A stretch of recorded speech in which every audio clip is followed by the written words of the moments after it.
From New York, the world's most famous detective, Sherlock Holmes.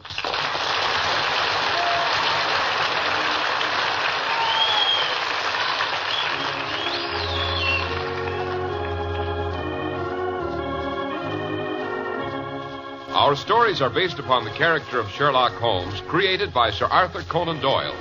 Sherlock Holmes is portrayed by John Stanley, Dr. Watson by Alfred Shirley, and the dramatizations are by Edith Miser. Well, here we are again in Dr. Watson's study. We find him seated in the large armchair in front of a crackling fire. Good evening, Mr. Harris. Good evening, Dr. Watson. Now, don't get up. You look very comfortable right where you are. And from the redness of your cheeks, I'd say you've had a good day off in the country somewhere. Oh, that's where you're wrong, Mr. Harris.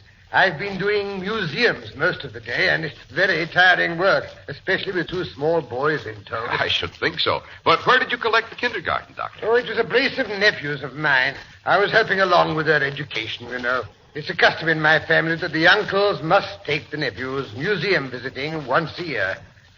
I remember as a boy being dragged through miles of art galleries. But, Doctor, weren't you ever taken to the British Museum? Oh, yes, and to Madame Tussauds. But the Tower of London was my favorite. The uncle who took me there was quite a fancier of precious stones. He explained the history of every jewel in the Crown's collection. That must have been an education in itself. They say every famous gem leaves a trail of bloodshed and high adventure across the pages of history. And, by the way, isn't your story tonight about a famous jewel? Oh, yes, that is what reminded me so strongly of my boyhood visits to the Tower. The famous Mazarin stone I'm going to tell you about had a history that would make your hair curl. Dear me, how little did I think when I saw it as a boy that I would ever hold that great yellow beauty in my own hands. Great Scott, and did you, Doctor? But...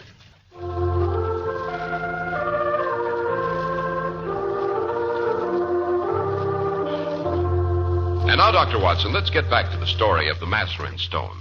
Yes, now, let me see. Where was I? Oh, yes, I'd been married some years and had resumed my practice when one snowy winter afternoon, one of my calls took me in the neighborhood of Baker Street. I couldn't resist the temptation to drop in and find out for myself what my colleague Sherlock Holmes was up to. As I stood there in the falling snow waiting for someone to answer the bell, I glanced up at the window of his study, and there I saw the thin nose and saturnine features of the great detective. He was apparently deeply engrossed in a book. Presently the door was opened, and there stood Mrs. Hudson.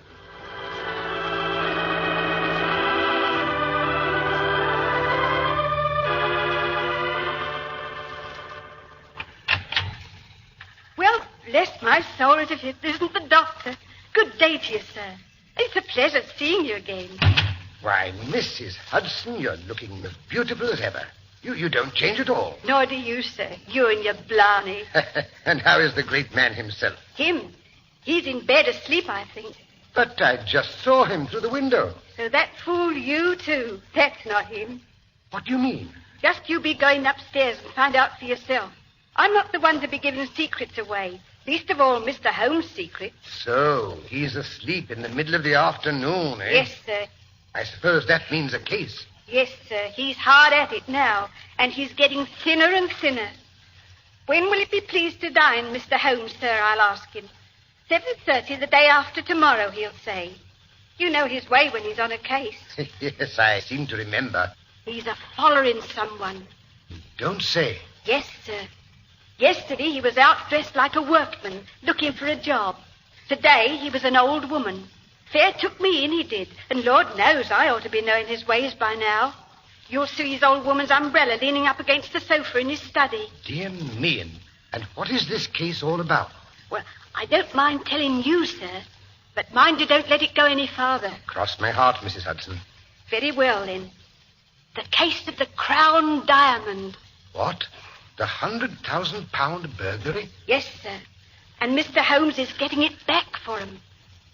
Why, would you believe it? Yesterday we had the Prime Minister and the Home Secretary sitting on Mr. Holmes' sofa, both at the same time. Oh, I hope it stood up under the strain.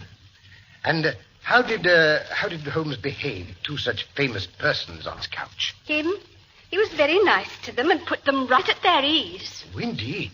Yes, sir. Then there was old Lord Cantlemere. Oh, you know what that means. Yes. He's a stiff 'un if I do say so. I can get along with the Prime Minister, and I've nothing against the Home Secretary.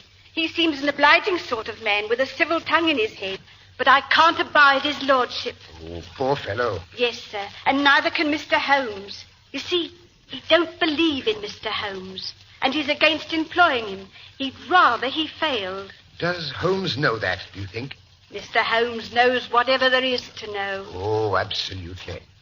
But I say, perhaps I'd better not wake him. Oh, I wish you would, sir. He's not had a bite to eat since yesterday noon, and then only a sandwich with a glass of milk, and I don't dare speak to him about it. You know what he's like, sir, when he's busy on a case. Oh, quite. Well, suppose I go up and beard the lion in his den, eh?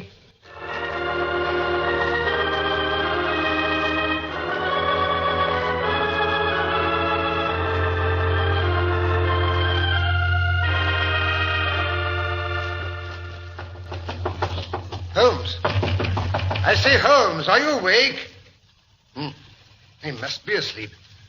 Well, I'll go in anyway. Same old place and the same old litter. Scientific charts, chemicals, violin, pipes, papers, all higgledy-piggledy. Oh, there's the old boy himself snoozing in the armchair in front of the window. I thought I saw him from the street. I'll just go over and tweak in the ear. Watson, come away from that window. What? Good gracious, Holmes, you gave me a start. Come away from that window if you value your life. Well, very well, very well. But I say, Holmes, this is all very confusing. Here I see you sitting in your armchair, and suddenly you pop out of me from your bedroom door. Since when have you been twins? Yes, it is rather a startling likeness, isn't it? Likeness? Yes, it's a wax image of me. I'm expecting to get a bullet through its beautiful head at any moment. Would you mind drawing the blinds without exposing yourself? Oh, all right. It's better. Now I can come into the room. Yes, but why all this hocus-pocus? I'm being watched from a window across the street by a gentleman with an unpleasantly efficient air gun. Yes, Watson, you come at a critical moment. Yes, so I gather. How far am I justified in allowing you to share this danger with me, I wonder? Danger? What kind of danger? Sudden death. I'm expecting something this evening. Expecting what? To be murdered, Watson. Oh, you're joking. Even my limited sense of humor could produce a better joke than that. Perhaps you'd better go while there's still time. My dear Holmes, you couldn't get me out of here now at the point of a revolver. Good. But sit down. May as well be comfortable in the meantime. How about a pipe and a glass of brandy? They have to take the place of food these days. But why not eat? The faculties become refined when you starve them. Oh, rubbish. What your digestion gains in the way of blood supply is so much loss to the brain. Present, I'm all brain. But this danger, Holmes... His name is Silvius. Better write it down. Count Negretto Silvius. 136 Moorside Gardens, Northwest. Moorside Gardens, Northwest. Got it? Yes. Good. You can give it to Scotland Yard with my love and a parting blessing in case the murderer is successful. Look here, Holmes. I'm in on this. I've nothing to do for a day or two. Your morals don't improve, Watson. Now you've added fibbing to your other vices. You bear every sign of the busy medical man. Oh, to blazes with that. I say, can't you have this fellow arrested? Yes, I can. That's why he's determined to kill me. Well, then why don't you? Because I don't know where he's hidden the confounded diamond. Oh, yes, Mrs. Hudson told me. The missing crown jewel. I've cast my net, Watson, and got my fish. But what's the use of catching them if the jewels slip through my fingers? And is this Count Silvius one of your so-called fish? Yes, he's the shark. The other is Sam Merton, the boxer. He's the Count's tool. Sam's not a shark. He's a great bull-headed gudgeon. Come in. Ah, Mrs. Hudson, what is it? A gentleman downstairs to see you, sir. Here's his card. Count Negretto Silvius. Well, so the old shark is grasping the nettle, eh?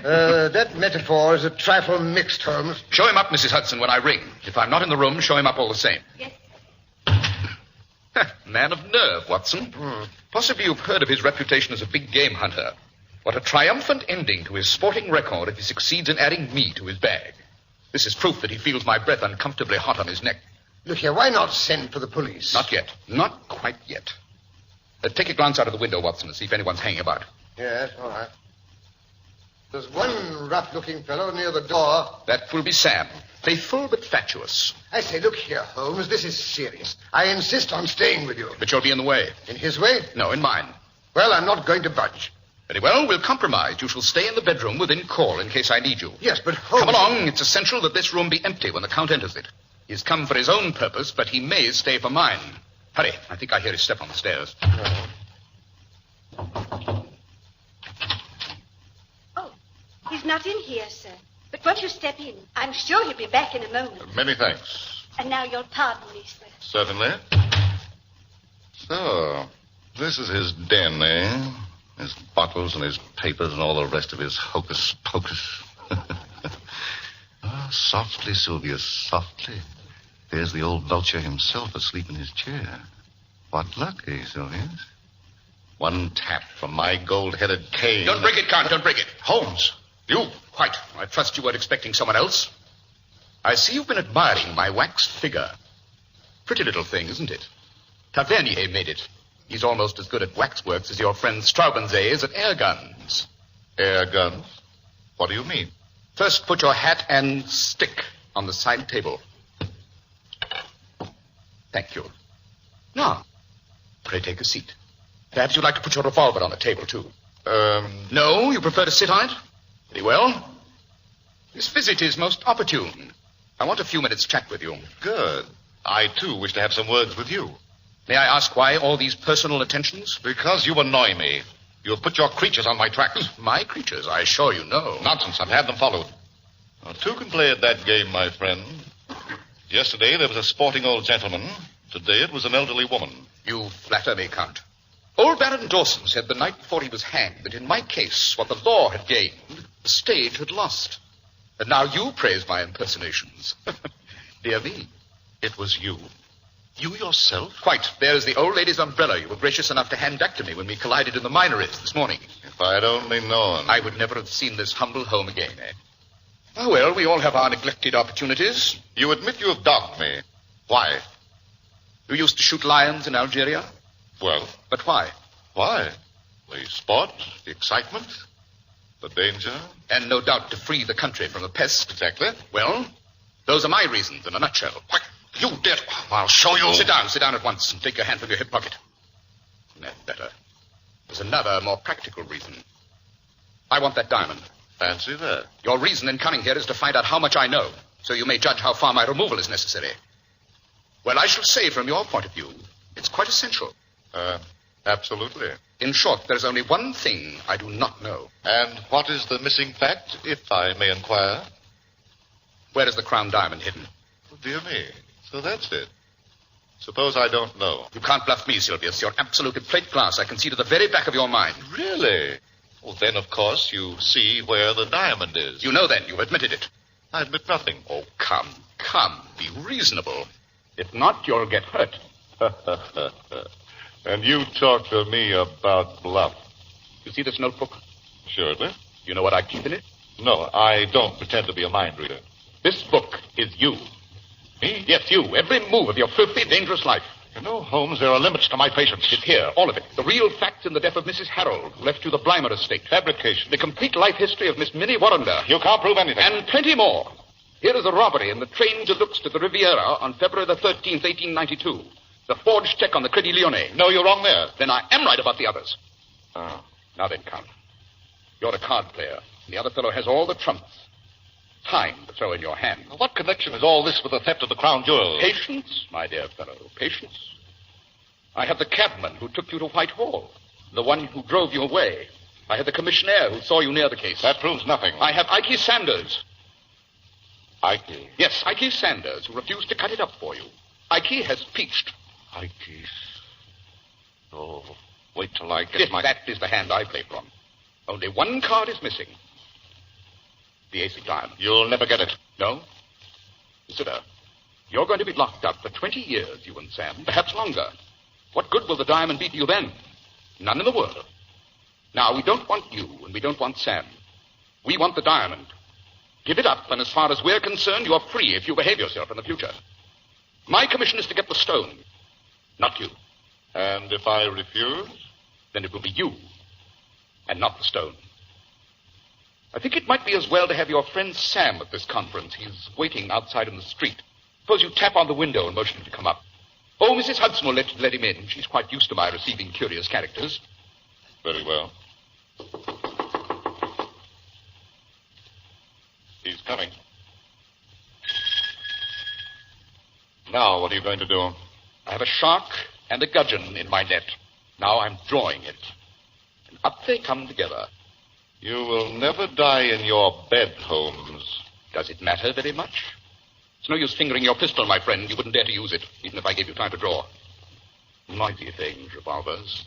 Better stick to air guns. But listen, isn't that the fairy footstep of your friend, Mr. Merton? Come in, Sam, come in. Rather dull waiting in the street, isn't it? What's up, Governor? It's all up, Sam. Put it in a nutshell. What's this cove trying to do? Be funny? I'm not in a funny mood myself. No, I expect not. And I can promise you that you'll feel even less humorous as the evening progresses. Now, look here, Sylvius, I can't waste time. I'm going into that bedroom. I shall play on my violin for 5 minutes. At the end of that time, I shall return for your decision. Do we take you, or do we get the stone? Now, where did I put my violin? I said this. 5 minutes, remember.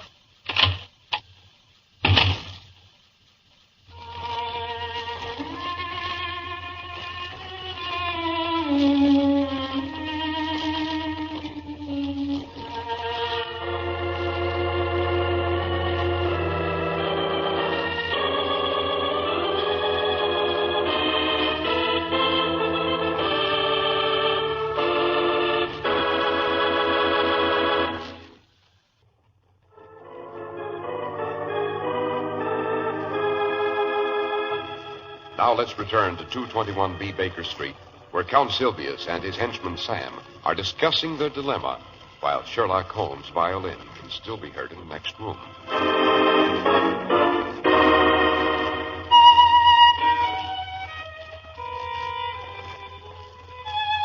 He do play pretty, don't he? Oh, shut up, Sam. Look here, does this mean that he knows about the stone? He knows too much about it. I'm not sure he doesn't know everything. Good Lord. Ikey Sanders is split. Oh, he has he? Oh, I'll do him a thickin' for that, see if I That don't won't know. help us now. To make up our minds. Hey, off him, Mo. He's a leery cove. What if he's listening? How can he be with that violin squeaking like that? Oh, sir, there he is, sitting right in that chair. Rot, it's only a dummy. Oh, fate, eh? Well, strike me, madam, to swords ain't it? It was a living spit of him, dressing gown and all. Oh, shut up. You're wasting our time, and there isn't any too much. He can jail us over the stone, The deuce he can. but he'll let us go if we tell him where the stone is. What? Give up 100,000 quid? It's one or the other. He's in there alone. Let's do him in. He's armed and ready. That's too noisy. He'll never get away. Besides, it's likely the police have whatever evidence he's collected. What was that? I'd have sworn I heard something move over there in the window. Something in the street, most likely. Oh, look here, Governor. You've got the brains. If slugging's no good, it's up to you. Yes, I fooled better men than he. The stone is here in my secret pocket. I can get out of England tonight, cut it into 4 pieces in Amsterdam before Sunday. He knows nothing about Van Seda. But the false bottom ain't We rich. must chance it as it is. Not a moment to lose. As for Holmes, the fool won't arrest us if he can get the stone. We'll put him on the wrong track. And before he discovers it is wrong, it'll be in Holland. And we'll be out of the country. Sounds good to me. I wonder you dare carry it. Where would it be safer? Let's have a look at it. What's the idea, huh? What's up, Matty? You think I'm going to snatch it off you? Now, look here, mister. I'm getting fed up No with you. offense, Sam. We can't afford to quarrel. Now, here. Come over here to the window. Out of the line of that keyhole. Now, there. Hold it to the light. It is a beauty, no? Thank you, gentlemen. What? Holmes! Oh, I thought you said he was a dummy. Dear me, not very flattering of you, Count. Why, you scoundrel, you thief. Temper. No violence, gentlemen, please. Consider the furniture. Police are waiting below. But how the deuce... There is a second door to my bedroom behind that window curtain. I thought the game was up when you heard me displace the dummy. I believe you're the devil himself. You flatter me. But here are our friends from Scotland Yard. Take them away, boys. Yes, sir. Yeah, but I say, how about the blooming fiddle is still playing? Quite right, Sam. Remarkable invention, the gramophone. Let it play. Turn on there. All Come right, on, get moving. That's it.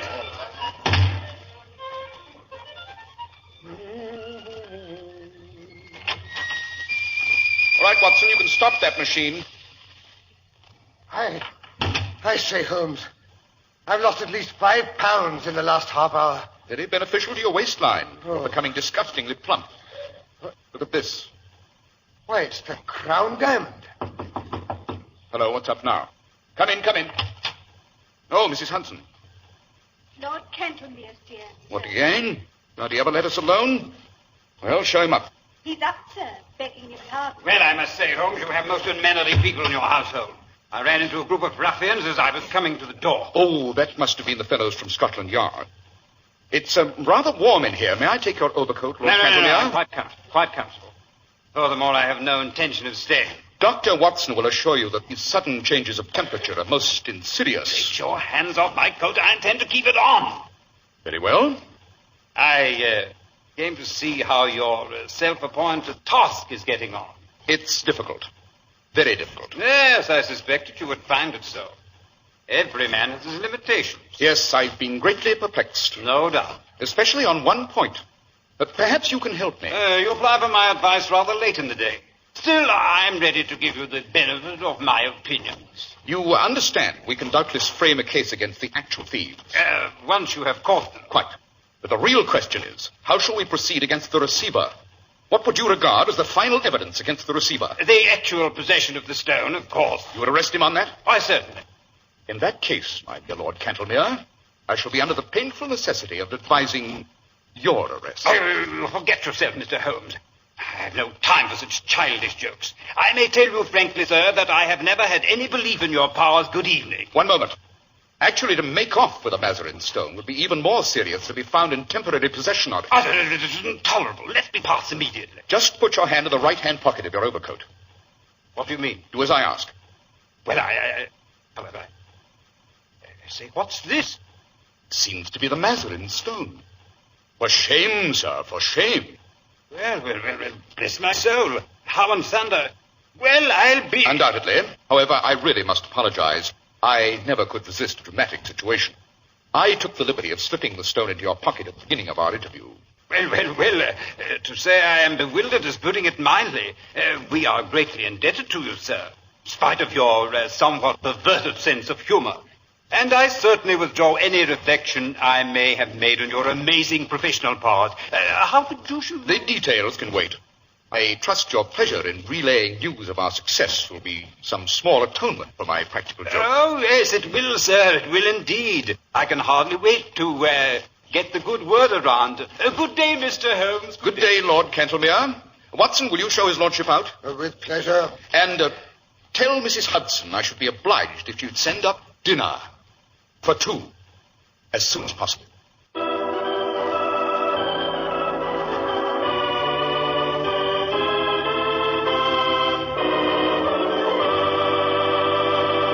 What an extraordinary story, Dr. Watson, and what a perfect climax. Yes, Mr. Harris. Holmes always had an eye for the dramatic.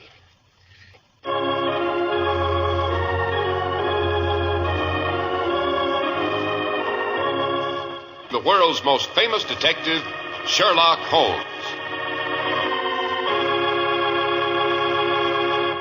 Sherlock Holmes is produced and directed by Basil Lochran, with special music by Albert Berman.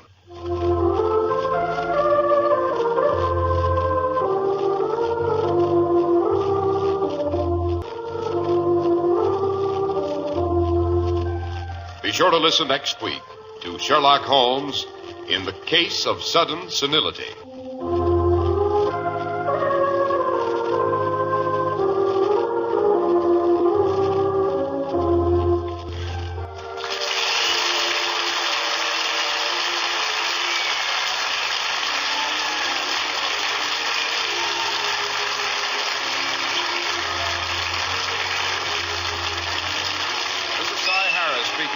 This is the world's largest network, serving more than 450 radio stations and mutual broadcasting systems.